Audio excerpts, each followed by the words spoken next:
đay nữa trôi ra mưa lại trôi đay em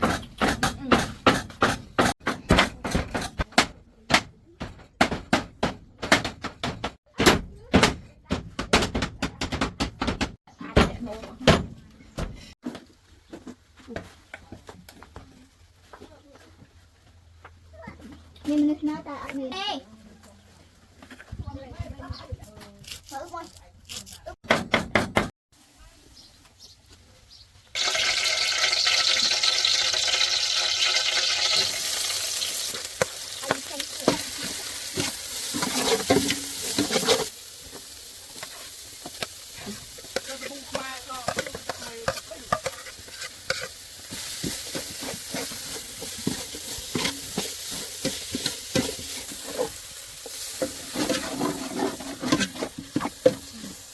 đồ mình ăn được ăn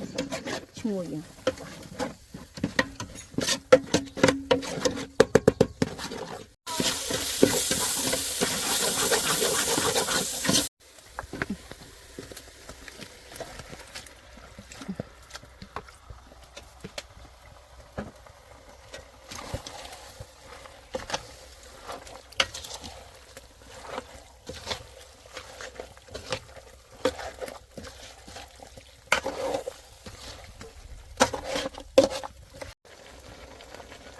rồi bên tật đây nè trong đây là tật xanh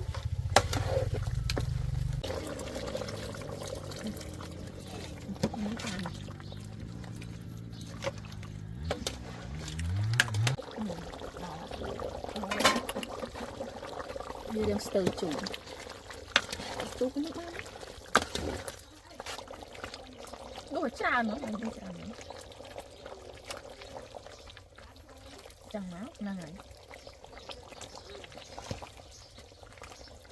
nó mà trộn phụ lại nó một con này thình thình